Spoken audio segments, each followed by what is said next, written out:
Graça e paz, meus irmãos, que Deus seja louvado e exaltado por esse tempo que nós estamos vivendo, por tudo que Ele tem feito.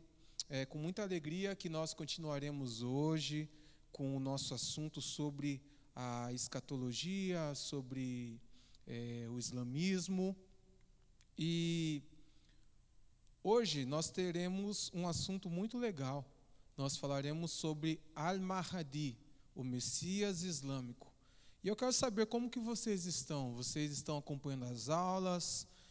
Vocês estão entendendo o conteúdo? Está ficando alguma dúvida? Eu vi que teve um comentário no vídeo passado que o irmão não tinha entendido direito a aula. Quais são as suas dúvidas? Manda nos comentários que a gente vai estar sanando elas. Não tem problema nenhum. O assunto é complexo, é difícil, não é um assunto comum de nós vermos em todos os lugares. Não tem uma literatura tão vasta aqui no Brasil. Muitas coisas que a gente busca, às vezes está em inglês, muitas coisas em árabe.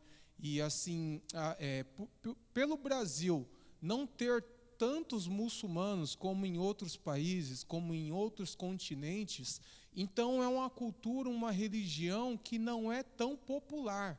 Então se torna um assunto difícil mesmo, mas eu tentarei trazer um conteúdo assim bem explicadinho, de fácil compreensão, para que todos entendam, porque o objetivo é que nós aprendamos. Se não for para aprender, então não tem motivo de nós termos essa aula, não é verdade? E assim, você que está acompanhando os conteúdos, nós já temos 3 aulas gravadas, essa será a 4ª aula, tá bom? Então assista lá desde a primeira e se tiver dúvida, manda nos comentários.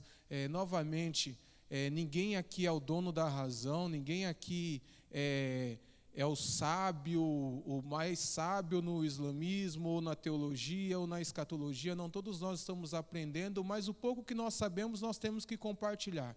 Lembrando que lá no início da igreja, quando nós temos os discípulos, eles saem para pregar o evangelho às nações, eles não tinham a Bíblia compilada como nós temos hoje, mas mesmo assim o evangelho era pregado, era falado e as pessoas se convertiam. Então acho que na nossa vida tem que ser assim também. O conteúdo que a gente absorve, o conteúdo que a gente aprende, aquilo que a gente sabe, a gente tem que compartilhar.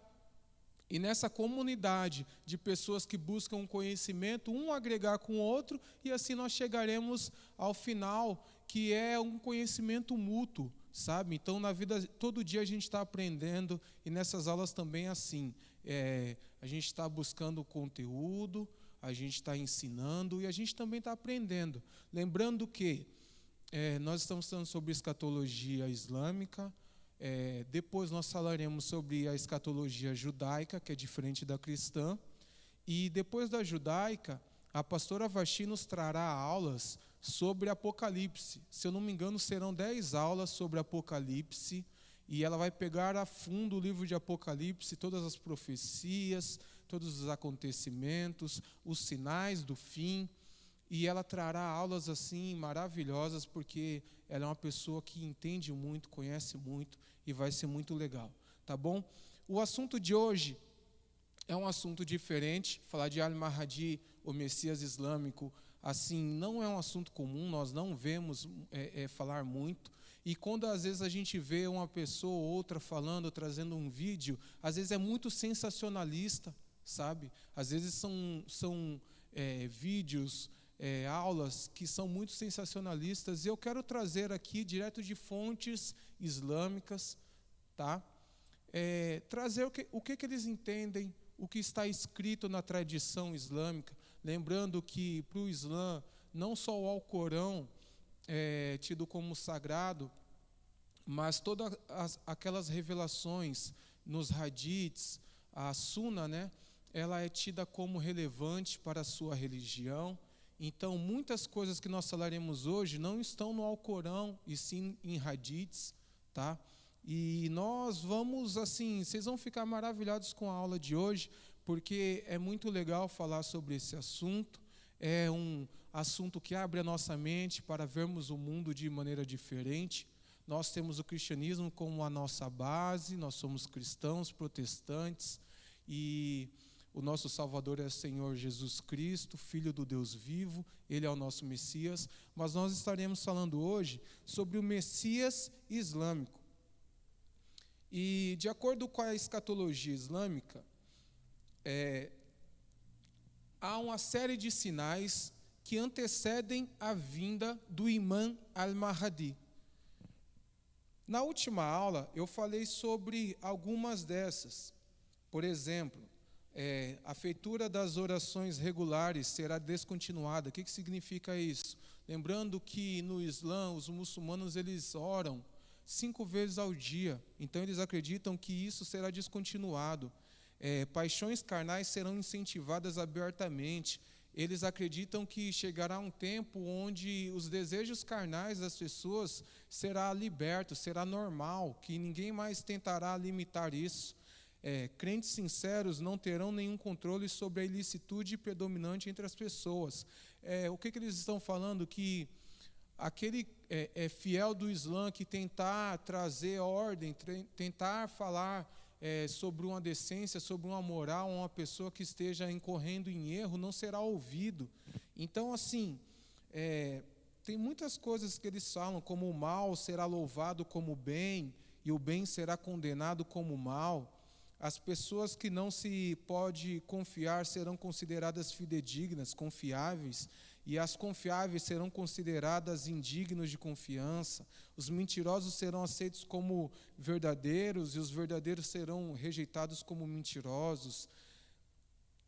E diversas coisas eles falam, diversão e frivolidade será um passatempo popular entre as pessoas. Gastar no caminho de Deus será considerado pelo rico como uma punição injusta.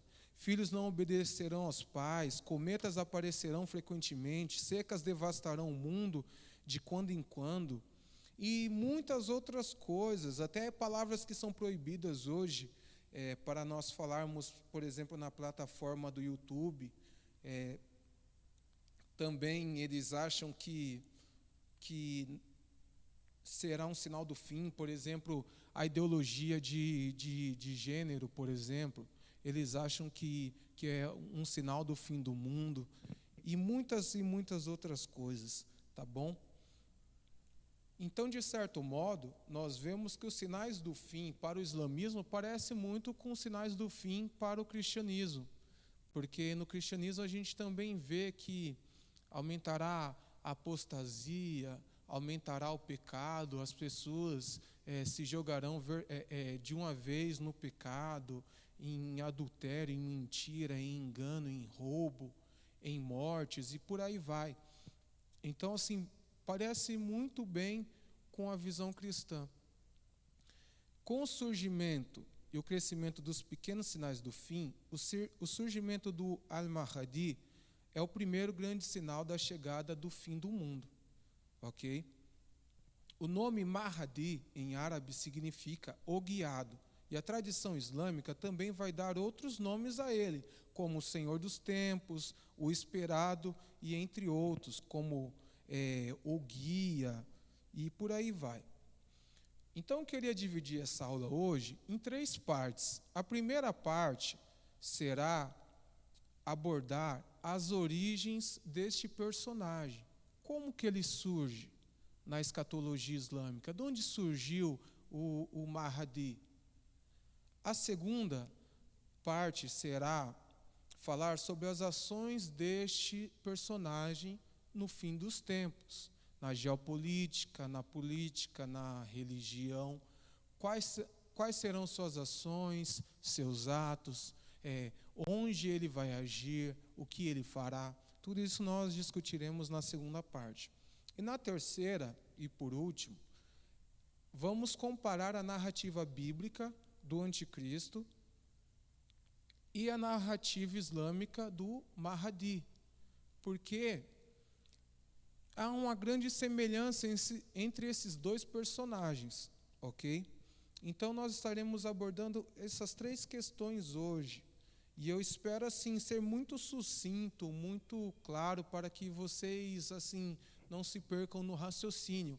E gente, se perdeu no raciocínio, assiste de novo, volta o vídeo, faz anotação. Ficou com alguma dúvida? Manda nos comentários, nós não temos problema nenhum com isso, tá bom? A gente está aqui para ensinar e também para aprender também, ok? De repente você tem uma informação a mais, lógico que nós não traremos todas as informações a respeito desse personagem, porque afinal de contas, são 1.400 anos de islamismo no mundo. Como que a gente poderia resumir tudo e trazer todas as informações em 50 minutos? Não tem como. Seria impossível. Mas, dado a esses 3 tópicos que eu falei, nós vamos começar a aula hoje falando sobre as origens. As origens do Mahdi. Vamos começar com a citação do profeta Maomé. Maomé ele fala: o Mahdi será da minha família, da descendência de Fátima. Fátima é filha de Maomé, no caso. O 12º imã, Muhammad ibn al-Hassan, o guia. Na tradição xiita duodecimalista, o Mahdi é mencionado como 12º imã. Este seria filho do 11º imã, Al-Hassan al-Askari, com sua esposa de nome Narjas, que era neta do imperador bizantino Yosha, que diziam ser descendente de Shalmon, ou seja, Simão a Pedra. Então nós vemos aqui que, segundo a tradição islâmica, eles tentam fazer uma união entre uma linhagem do profeta Maomé com a linhagem sanguínea de Pedro, o discípulo de Jesus, certo? No tempo em que o 12º imã nasce, havia uma grande perseguição religiosa sobre os líderes muçulmanos da época. Há uma sequência de assassinatos, com muitos imãs sendo mortos por califas e outras pessoas. Na história do 12º imã não foi diferente. Então, qual que é o contexto da época? Muhammad, ele fala que o Mahdi viria da descendência dele, e que seria, segundo os hadiths, fala que seria o 12º imã. E o 12º imã, ele traria paz ao mundo, governaria os muçulmanos e espalharia o islamismo por todo o mundo. Só que, na época aqui do 11º imã, Hassan al-Askari, o mundo islâmico estava sob o domínio do Império Abássida. E também tinha um outro império muito forte na época, que era o Império Bizantino. Ok? E qual que vai ser a narrativa do islamismo? Eles vão falar que Narjas, que era neta do imperador bizantino Yosha, ela teve uma revelação e ela se converte ao Islã. E ela sai do Império Bizantino, ela se veste de serva, ela se junta com as tropas que estavam indo para a fronteira, que naquela época havia guerra contra o Império Abássida, e ela sai das fronteiras do Império Bizantino e se encontra com o 10º imã.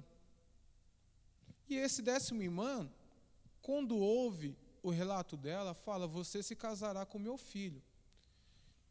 E quando você se casar com meu filho, você gerará uma criança, e essa criança será o 12º imã, o guiado, o nosso Messias, aquele que trará a paz ao mundo, aquele que governará os muçulmanos, e por aí vai. Então, essa é a narrativa que ocorre. E o que acontece? Na época do 11º imã, Al-Askari, esse 11º imã, ele era perseguido, ele era muito vigiado pelo Império Abássida, não pelo bizantino, mas pelo Abássida, que era um califa muçulmano. Por quê? Havia a profecia que o 12º imã dominaria sobre todos os muçulmanos. Então havia uma disputa política e militar contra a liderança espiritual. E lembrando que, no começo do islamismo, quando Maomé morre, há uma disputa para decidir quem que será o seu sucessor.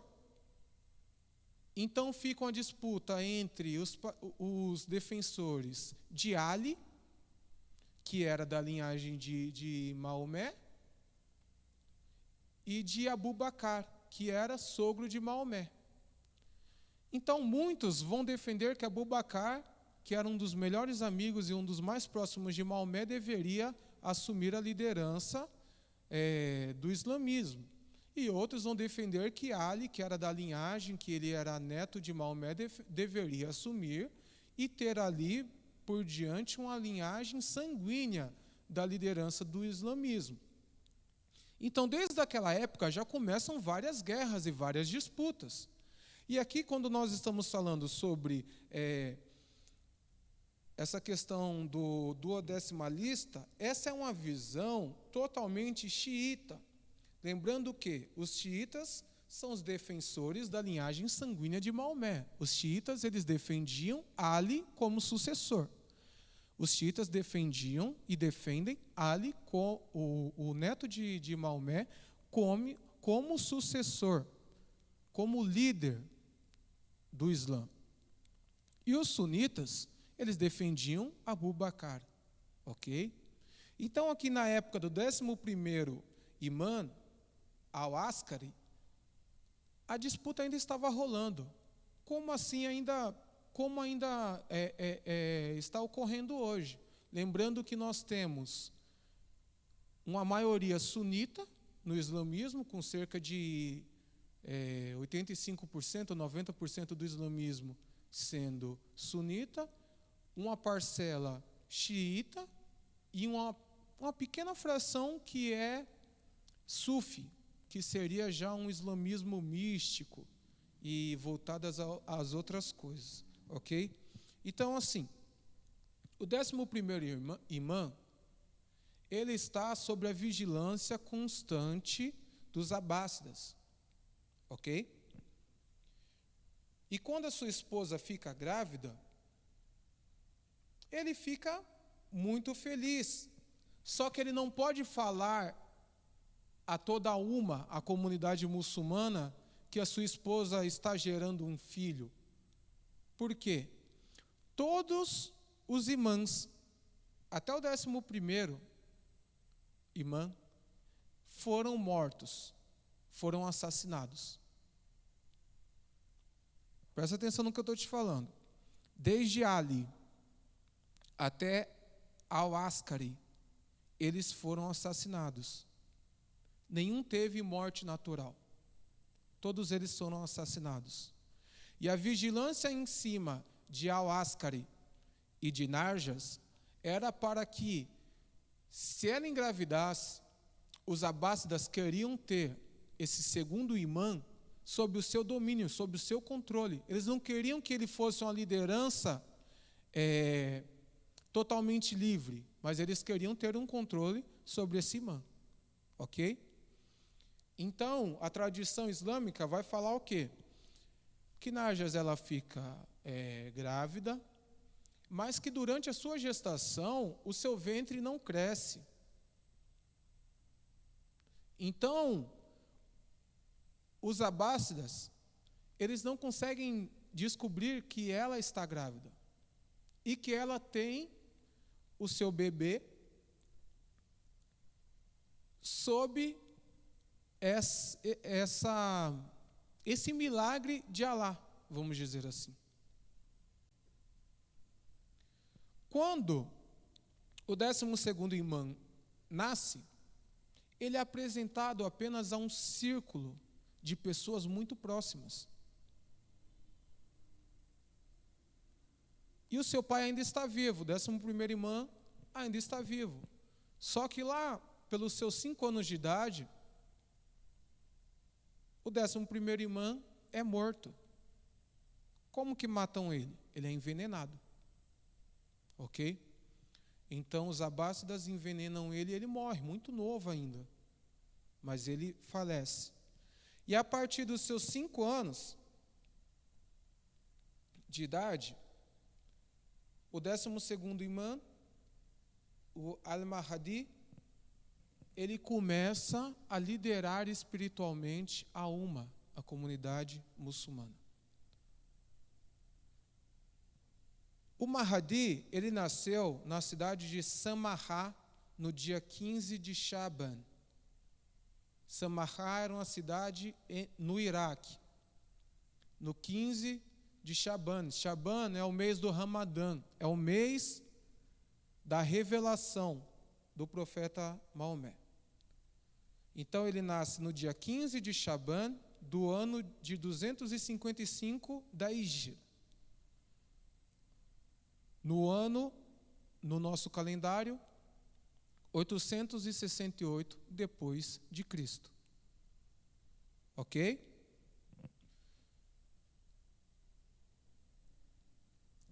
Quando ele assume, com 5 anos de idade, ele é uma criança. Então os muçulmanos vão falar que não tem problema nenhum de uma criança ter assumido essa liderança, porque Alá capacita e por aí vai, certo? E como que ele assume? Ele fica oculto, mais atuante. E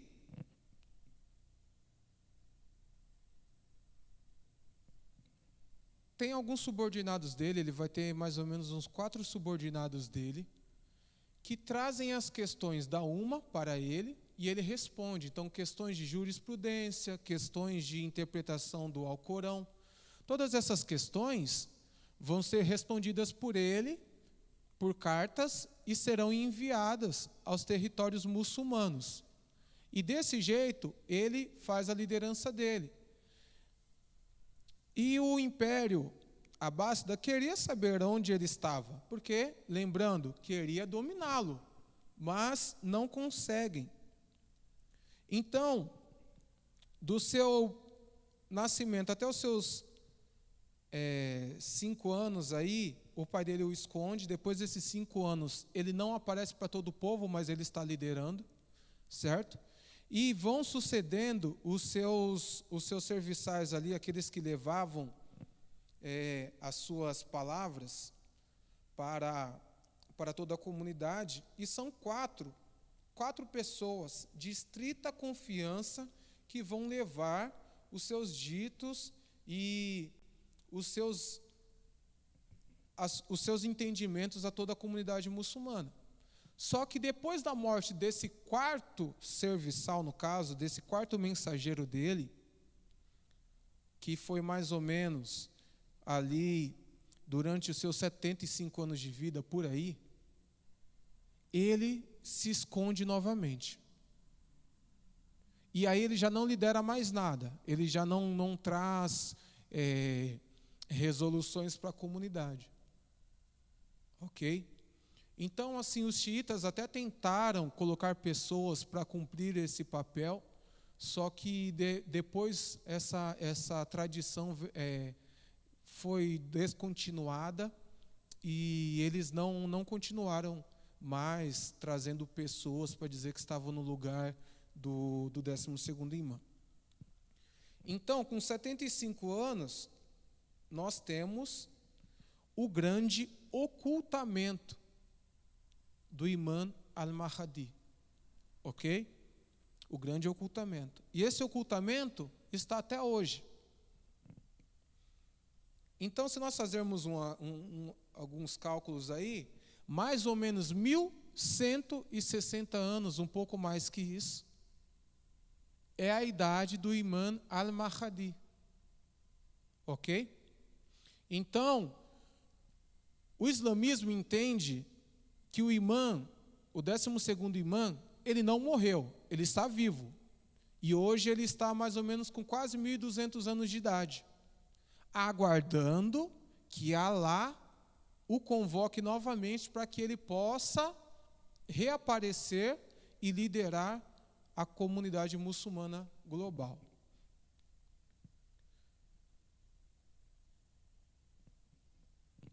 E qual que é a expectativa do Islã para o reaparecimento do Imam al-Mahdi? A expectativa é de um avivamento global do islamismo.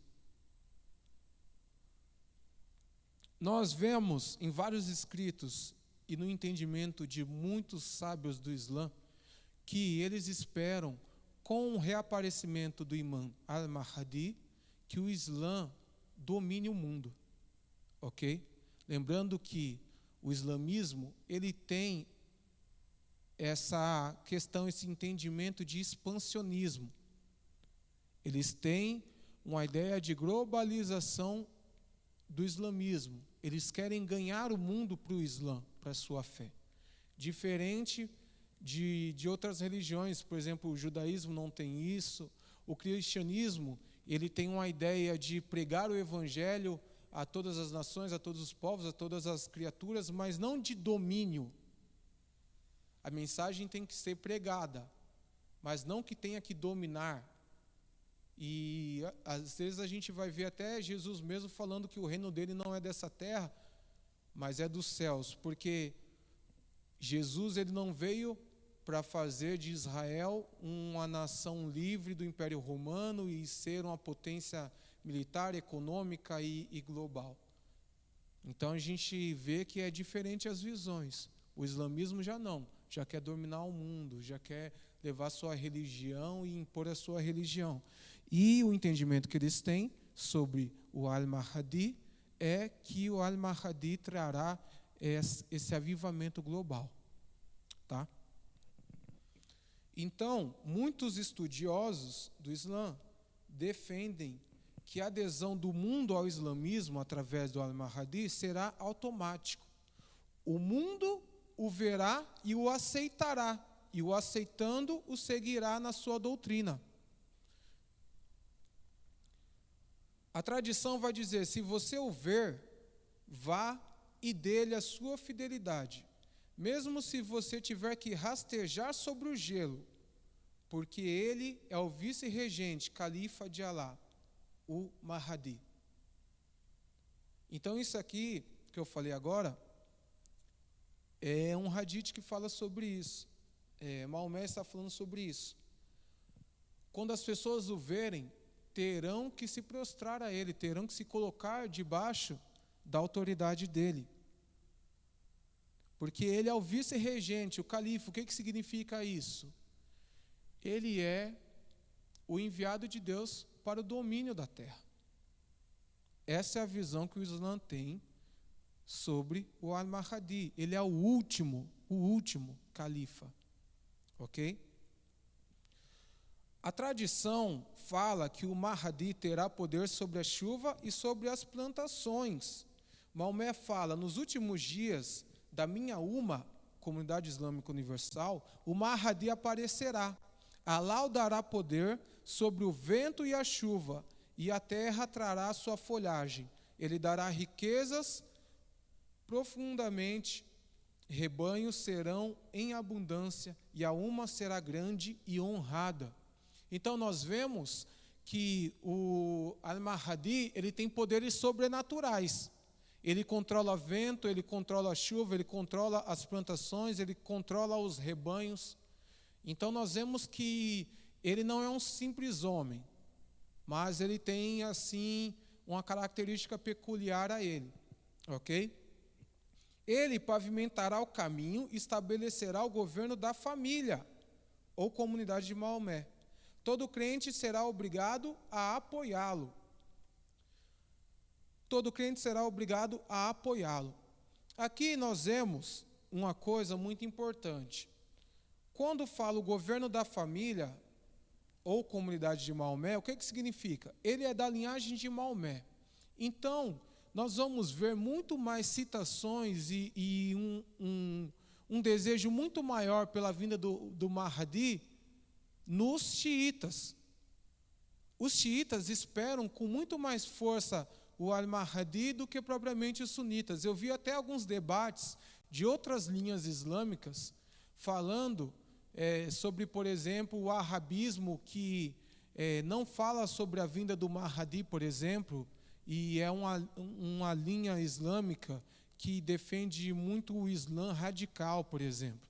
Então, eles não citam muito a vinda do Mahdi, mas eles estão ali para lutar, para guerrear, para fazer a jihad.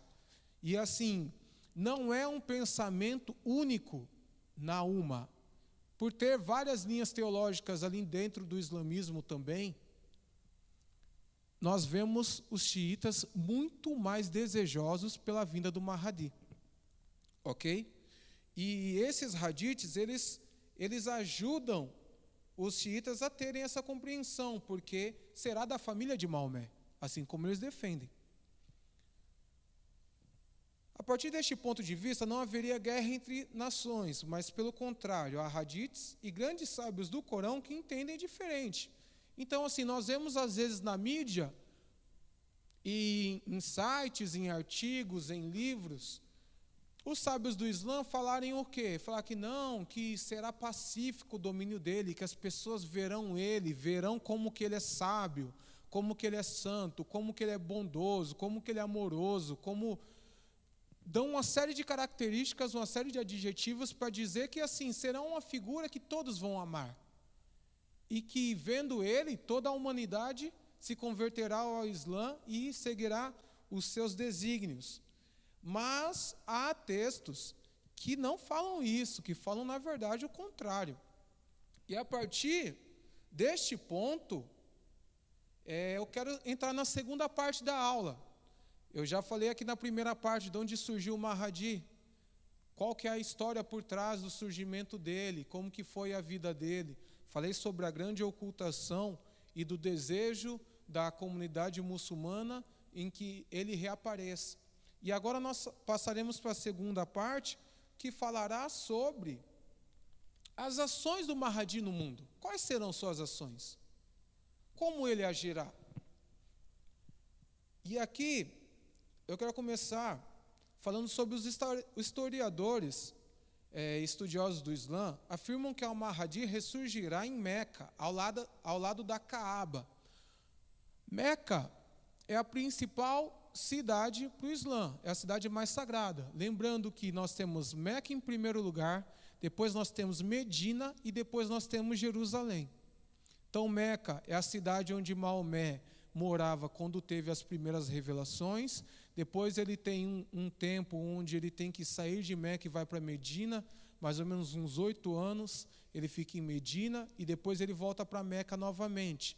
E Jerusalém é importante por quê? Porque, segundo o Alcorão, Maomé se ascendeu aos céus, ele foi visitar os céus numa noite e ele subiu de um ponto específico na terra. E qual foi esse ponto? Jerusalém. Então, a tradição islâmica vai falar isso. Então, Meca é a principal cidade para o Islã. E o principal lugar é a Kaaba. E onde que está a Kaaba? A Kaaba é um monumento que tem ali em Meca, onde os muçulmanos eles têm que fazer uma peregrinação até Meca e dar 7 voltas ao redor da Kaaba, uma vez na sua vida. É um mandamento de todo o muçulmano. E quando vocês olham aí na nossa arte, na capa da nossa aula, vocês vê que tem um monte de muçulmano ali prostrado e um monumento quadrado. Esse monumento quadrado é a Kaaba. Ali dentro fica uma pedra negra, que é provavelmente um meteorito que, segundo a tradição, fala que tira o pecado do homem. Então ela ficou escura de tanto pecado que ela tirou. É uma pedra preta. E assim, o Mahdi, ele aparecerá em Meca, ao lado da Kaaba, portando a espada do profeta Muhammad, suas vestimentas, turbante, enquanto se levanta colérico. Ele vai se levantar com raiva e com os anjos prontos a combater ao seu lado. Então, a visão do aparecimento do Mahdi é que ele aparece em Meca, ao lado da Kaaba, com as vestimentas de Maomé, com com a espada de Maomé, com turbante, e ele estará com raiva, e os anjos o seguirão para combater ao seu lado. Uma citação aqui da tradição: ele reaparecerá no dia marcado, e então ele lutará contra as forças do mal, liderando uma revolução mundial, estabelecerá uma nova ordem mundial baseada na justiça, Sharia, tá bom? Na justiça aqui seria a Sharia, retidão e virtude. Por último, o justo tomará a administração do mundo em suas mãos, e o Islã será vitorioso sobre todas as religiões. Então, não haverá outra religião a não ser o Islã, ok?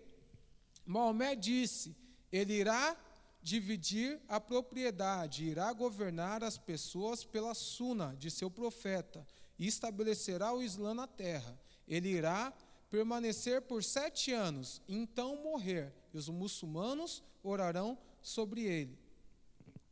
Maomé também disse: o Mahdi irá encher a terra com equidade e justiça. Como era cheia de opressão e tirania, e ele irá governar por 7 anos. Então, Maomé está falando que assim como a terra era cheia de opressão e tirania, o Mahdi virá e encherá a terra com equidade e justiça. E presta atenção, aqui fala sobre 7 anos. Segundo aqui os ditos de Maomé, ele vai governar a terra por 7 anos, ok? Então já tem um paralelo aí com o que nós vemos na Bíblia, que fala que o anticristo governará a terra por quanto tempo? 7 anos. Mas tem algumas tradições que vão falar em 9, 14 anos de reinado. Mas na maioria das referências que tem sobre o Mahdi, fala em 7 anos de reinado, ok? Maomé também diz: haverá 4 acordos de paz entre você e os romanos, que aqui no caso os romanos representam os cristãos. O 4º acordo será mediado por uma pessoa que será da progenie de Hadrat Haron, honrado Arão, o irmão de Moisés, e será mantido por 7 anos. Então, o que Maomé está dizendo aqui? Que haverá um acordo de paz entre cristãos, muçulmanos, mediados por um judeu da descendência de Arão, um levita. Aí você entende como que as coisas começam a se encaixar? Ok? Repare que aqui os romanos são os cristãos. Mas neste 4º acordo, quem media é um judeu levita da descendência de Arão. Muito parecido com o anticristo bíblico, que reinará por 7 anos na tribulação. Lá em Daniel, no capítulo 9, no versículo 27, fala: esse rei fará com muitos povos um acordo que durará 7 anos. Mas, quando passar metade desse tempo, ele acabará com os sacrifícios de animais e as ofertas de cereais no templo. E o grande terror será colocado no lugar mais alto do templo, e ali ficará até que aquele que fez isso seja destruído conforme Deus resolveu. Ok? Então há um paralelo entre o que Maomé fala e entre o que Daniel fala. Para o islamismo, o mundo tem que estar preparado para receber o Imam al-Mahdi. Então, no messianismo, como aqui relatado, que ele é tido como um Messias do Islã, nós temos algumas características. O Messias, ele desaparece, depois ele reaparece para salvar. E também a comunidade, os crentes, os fiéis dessa doutrina, eles têm que fazer algo para o reaparecimento do seu Messias. Então o judaísmo acredita nisso e o islamismo também acredita nisso, ok? E assim, tem muitas coisas que estão acontecendo no mundo hoje que a partir deste momento farão mais sentido para vocês, assim como fez para mim. Então, observando os textos a seguir, veremos sinais dessa crença islâmica neste retorno e como se encaixarão várias ações que estão ocorrendo pelo mundo. Al-Mahdi receberá a promessa de fidelidade como califa para os muçulmanos. Ele irá liderar muçulmanos em muitas batalhas da jihad. Seu reino será um califado que seguirá a orientação do profeta Maomé. Muitas batalhas acontecerão entre muçulmanos e infiéis durante o reino do Mahdi. O profeta Maomé aqui no caso disse, a última hora não viria sem os muçulmanos lutarem contra os judeus, e os muçulmanos os matarão, até que os judeus se esconderão atrás de uma pedra ou uma árvore, e a pedra ou a árvore diria, muçulmano ou servo de Alá, aqui está um judeu atrás de mim, venha e o mate.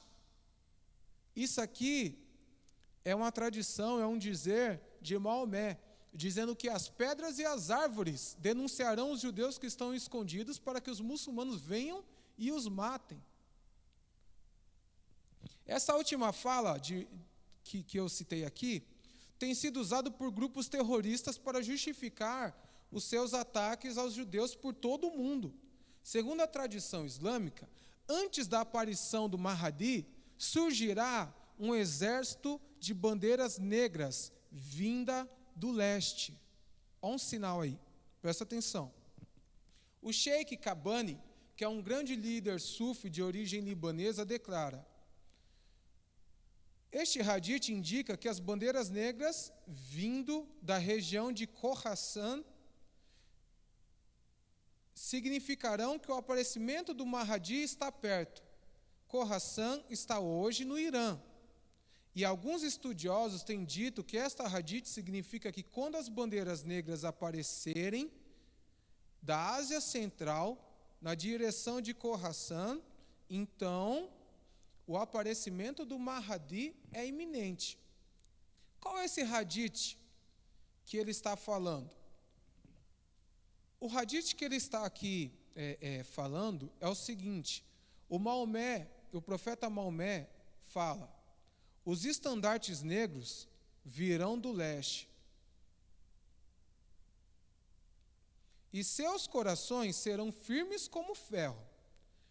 Quem ouvir falar deles deve se juntar a eles e se submeter, mesmo se isso significar rastejar através da neve. Qual que é o significado? Virá um exército do leste, mais ou menos lá da região do Irã, com bandeiras negras. E esse é o prenúncio que o Mahdi vai aparecer. Ok? Essa bandeira negra, descrita na tradição, se chama Ar-Raya. Ela é carregada pelo exército muçulmano e é a bandeira da jihad, a guerra santa muçulmana, a luta armada contra os infiéis e os inimigos do Islã. E aqui eu quero falar uma coisa. Essa bandeira negra, ela significa a jihad. Ela é o símbolo da jihad, da guerra contra os infiéis. Eu não sei se os irmãos vão se lembrar, mas quando o ISIS, lembra do ISIS, aquele grupo terrorista que apareceu há uns anos atrás, lá no Iraque? Eu não sei se vocês vão se lembrar, mas nós colocaremos na tela para vocês. A bandeira do ISIS, ela era negra. Era uma bandeira preta. Certo? Então, eu não posso afirmar isso, mas dá a entender às vezes que eles quiseram usar dessa simbologia para talvez apressar o surgimento do Mahdi, já que o ISIS dizia que combateria a idolatria, os hipócritas, as outras religiões e fez várias coisas ao redor do mundo todo.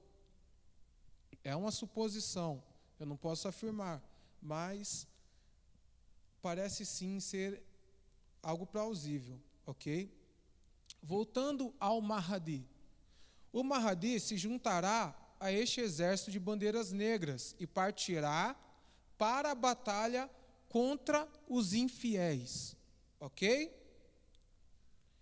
Então o Mahdi verá esse exército de bandeiras negras vindo do leste, lá da região do Irã, e ele se juntará com esse exército para combater os infiéis. Então, segundo esses textos, o que significa? Que a aceitação do Islã não será pacífica, como muitos e muitos estudiosos do Islã querem falar na mídia. Então, por muitas vezes, nós veremos eles tentando suavizar as crenças do islamismo para tornar mais fácil, certo? Então, em vez de escandalizar logo com conteúdo verdadeiro, que fala as hadiths e a tradição, eles trazem algo mais suave, para que não choque, para não escandalize, e desse jeito conseguirem adeptos. Entende? Então, como eu falei lá na última aula, na aula 3, que eu fiz uma comparação entre Jesus Cristo, o Jesus bíblico, o nosso Senhor e Salvador, e Isa, o Jesus muçulmano, nós vemos que, às vezes, eles querem ganhar o cristão, eles querem ganhar o judeu, então eles suavizam algumas partes e só vão falar as verdadeiras intenções quando eles estão nas suas classes fechadas, que ali é todo mundo já convertido ao Islã, aos seus alunos aí eles vão falar, mas ao grande público não. Diferente do cristianismo e da Bíblia, porque a Bíblia, ela fala dos reis que foram idólatras, ela fala sobre Davi que adulterou com Betseba e que mandou matar Urias, fala sobre Salomão caindo em pecado, fala sobre o povo de Israel caindo em pecado. Jesus, ele vai apontar para o povo de Israel e vai falar as suas mazelas, os seus erros. Os discípulos vão falar os erros das igrejas. Em Apocalipse mesmo, nós vamos ver que as cartas às 7 igrejas vai falar o erro de cada uma igreja. No cristianismo não tem problema em apontar a falha, o erro. Por quê? Porque através do arrependimento, através de nós pedirmos perdão, nós somos perdoados por aquele que nos amou ao ponto de morrer na cruz. Então, assim, nós não temos problema de chegar e falar as nossas falhas. Nós até expomos os nossos pecados e as nossas intenções também, porque o cristianismo trabalha com a verdade. Já no islamismo, muitas vezes a gente vai ver que eles usam da mentira para ganhar, para agregar pessoas. Ok? Então, aqui, nesse texto, nós vemos que terá guerra sim. Aqui nós vemos que essa disputa entre muçulmanos e judeus não acabará tão cedo. Nós estamos gravando essa aula aqui enquanto está tendo guerra lá em Israel contra o Hamas. Irmãos, nós não temos ódio de muçulmano nenhum. Nós oramos por eles e nós queremos a paz em Israel, na Palestina, onde estiver um território em guerra. Nós queremos a paz. Amém? Então aqui nós vemos que essa guerra entre Israel, entre judeus e muçulmanos, não acabará tão cedo. Ok? E tem uma passagem bíblica que, assim, nos faz lembrar sobre essa questão de Jerusalém. Porque a cidade mais importante para o islamismo é Meca. Não é verdade? E por que eles têm que dominar Jerusalém? A passagem lá em Zacarias 12:2 fala: eis que farei de Jerusalém uma taça que embriague todos os povos ao seu redor, e também Judá, durante o cerco contra Jerusalém. Jerusalém é uma taça que embriaga todos os povos ao seu redor. A palavra lá de Zacarias. Lá no Antigo Testamento, 2000 e poucos anos atrás, quase 3000 anos atrás. E o que Maomé fala? Maomé fala: a última hora não viria sem os muçulmanos lutarem contra os judeus. E os muçulmanos os matarão, até que os judeus se esconderão atrás de uma pedra ou uma árvore, e a pedra ou a árvore diriam: muçulmano ou servo de Alá, aqui está um judeu atrás de mim, venha e mate-o. Então podemos ver que muitas profecias bíblicas estão acontecendo nos nossos dias e que os muçulmanos estão tentando apressar a vinda do seu Messias, o Mahdi, através da jihad, através da tentativa da conquista de Jerusalém, como nós vemos as várias guerras que Israel teve desde que fundou seu estado ali, na onde que está hoje, nesse território, e que Jerusalém passou a ser de Israel. Nós vemos muitas batalhas, teve a guerra do Yom Kippur, teve a dos 6 dias, teve antifadas, já teve 2 antifadas. Então, assim, nós vemos que há um esforço para a conquista disso, e talvez com isso, talvez com a conquista de Israel, apressar a vinda do Mahdi. Contrariando a visão daqueles que dizem que o domínio do Islã se dará sem luta e sem guerra, aqui nós vimos muitos textos da tradição islâmica que falam sobre derramamento de sangue. É uma verdade, há textos que falam, ok? E sobre até mesmo a destruição dos judeus, cristãos e outros povos e religiões que não se submeterão ao islamismo. E aqui eu quero falar com vocês, fazer uma pergunta. O que acontecerá com os cristãos com a ascensão do Mahdi? Lembrando que nós temos 3 pessoas na escatologia islâmica. A primeira que aparece é o Mahdi. Depois vem Dajjal, que é o anticristo, que eu vou explicar na próxima aula. E também a segunda vinda de Isa, de Jesus.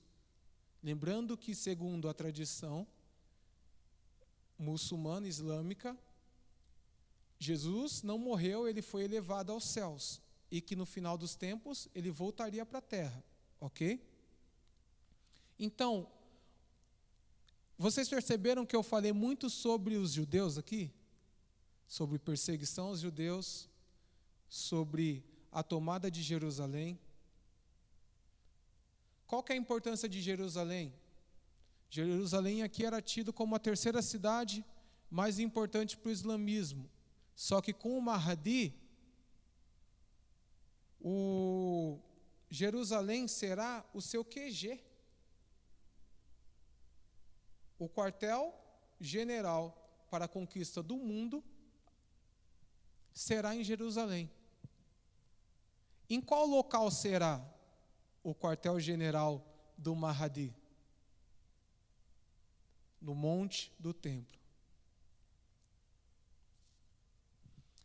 Então o Mahdi dominará Israel, matará a maioria dos judeus, e o Monte do Templo será o seu quartel-general para o domínio de toda a terra.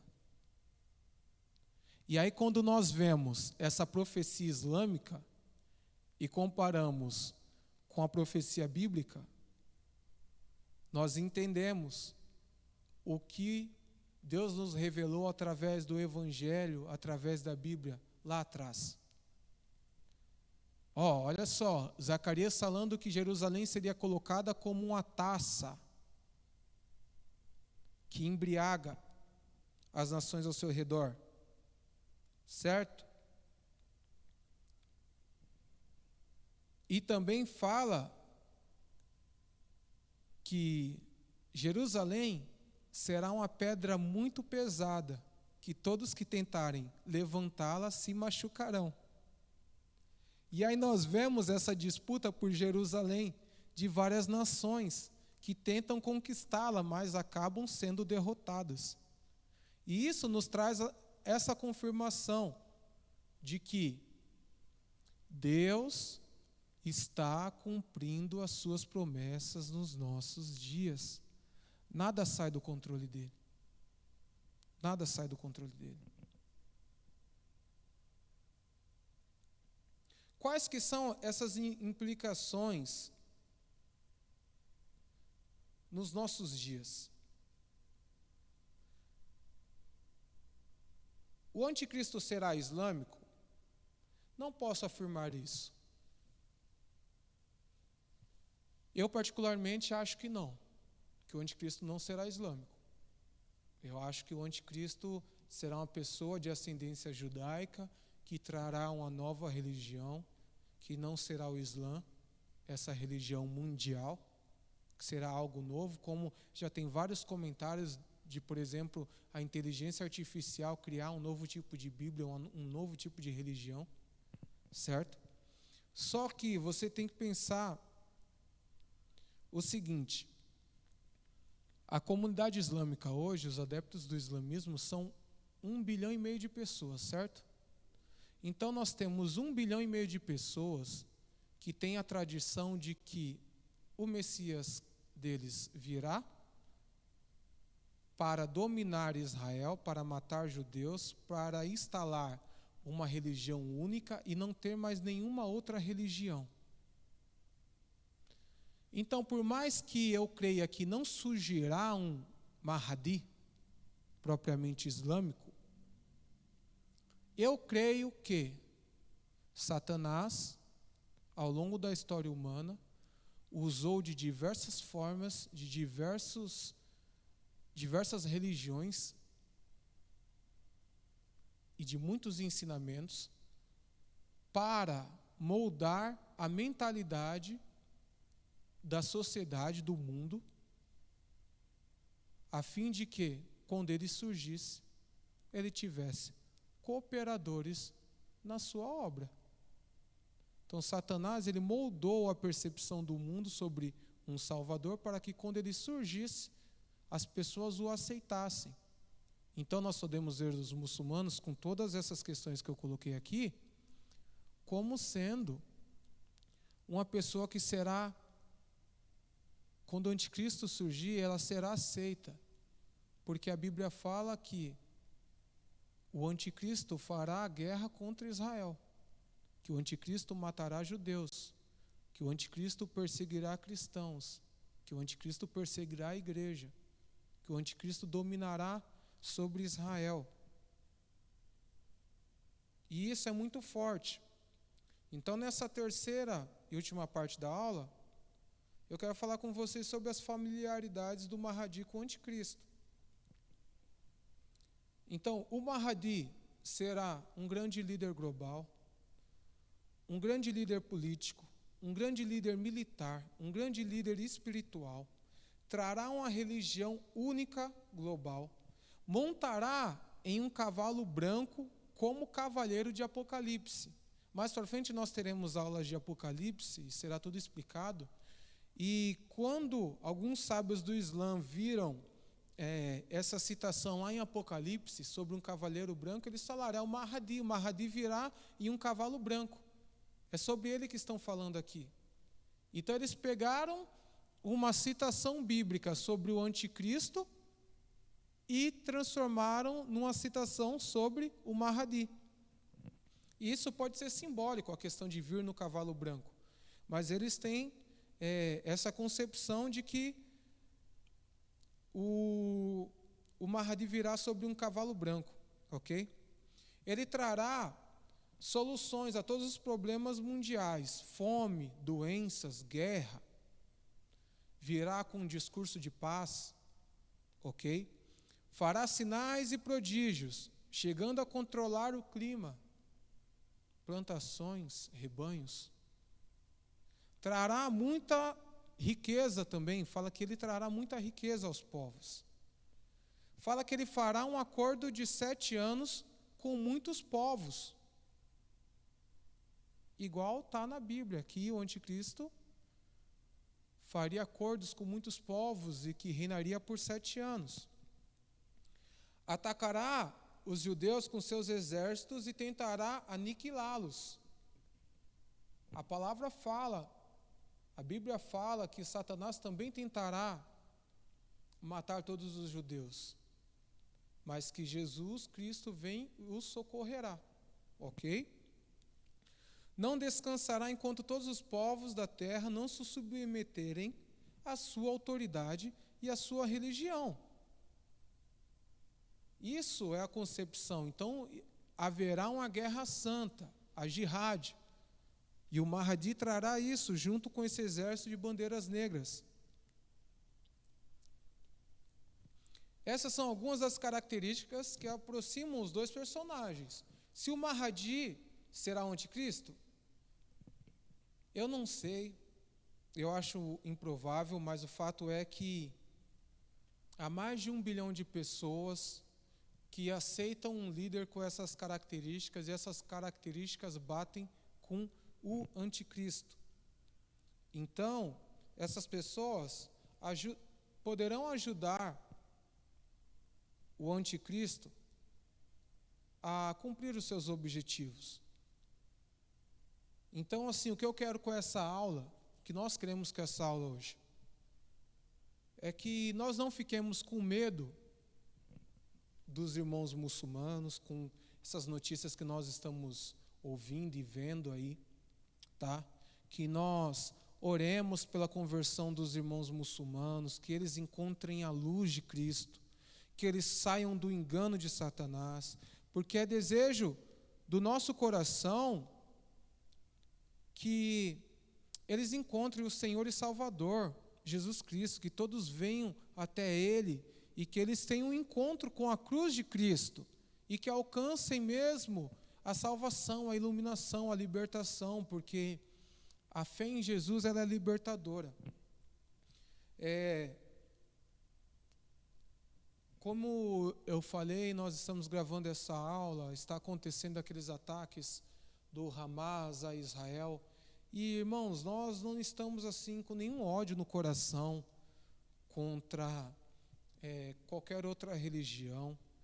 Nós oramos pela paz em Israel e na Palestina, e que tanto o judeu como o muçulmano encontrem a salvação através de Cristo, que eles encontrem paz, que eles encontrem amor, que haja um novo entendimento, que pare essa briga, essa disputa, sabe? E que o amor de Cristo venha a reinar nos corações, tá bom? E igreja brasileira, você que de repente for de outro país, cristão, que esteja assistindo essa aula, fica alerta. O fim se aproxima e as sentinelas, os atalaias têm que estar de prontidão, vendo os acontecimentos e clamando ao Senhor, tá bom? Então ore.